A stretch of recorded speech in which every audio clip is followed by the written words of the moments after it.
안녕하세요, 팩도입니다. 아주 효과가 좋은 새로운 약이 나왔다면 그것이 필요한 사람은 빨리 써보고 싶어 할 텐데요. 그런데 유독 미국에서만 안전성이 완전히 검증되지 않았다는 이유로 판매를 허락하지 않았던 사건이 있었다고 합니다. 미국 바로 옆인 캐나다와 멀리 유럽 등의 많은 나라에서 이미 널리 팔리고 있었던 약인데도 말이죠. 이 약은 수면제나 진정제 등으로 쓸 수 있었는데요. 동물 실험에서 아무리 실험해봐도 부작용이 거의 발견되지 않아서 매우 안전한 약으로 알려졌기 때문에 미국 외에서는 의사의 처방 없이도 자유롭게 사용할 수 있는 약으로 아주 인기가 높았습니다.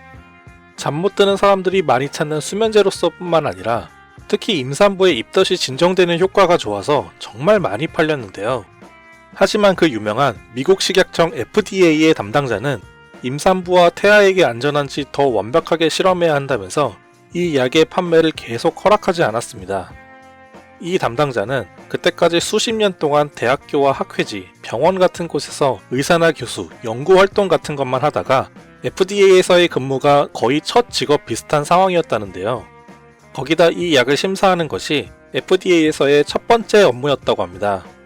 덕분에 현실을 모르고 지나치게 경직되어 심사한다는 비판도 충분히 있을 수 있었죠. 이 담당자의 출신 국가이기도 한 캐나다에서도 이 약은 잘만 사용되고 있었고, 미국과 캐나다는 이동이 자유로운 편이었기에 미국 사람들에게도 이 약의 존재가 알려져 있던 데다 무엇보다 이 약을 만든 회사에서 승인도 안 된 약을 널리 홍보하고 있었습니다.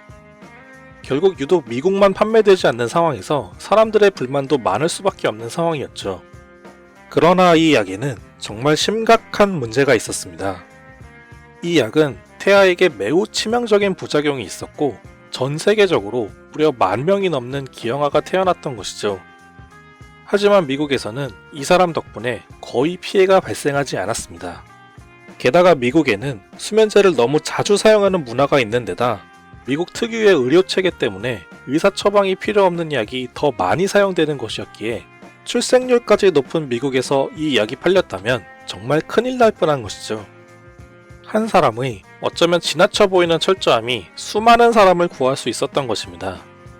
게다가 이 사람은 여성이었기에 아직 그 당시에 많이 남아있던 차별 때문이라도 계속해서 원칙대로 승인을 거절하기가 더욱더 쉽지 않았을 텐데요. 이 사람이 태어났을 때는 여성에게 투표권조차 없던 시절이었고, 심지어 박사과정에 진학하는 시점에서는 이 사람의 이름을 남자 이름으로 오해했던 것이 진학에 영향을 줬을 정도였다고 합니다. 이런 상황에서 철저함으로 수많은 사람을 구해낸다는 것은 정말 대단한 일이 아닐 수 없습니다.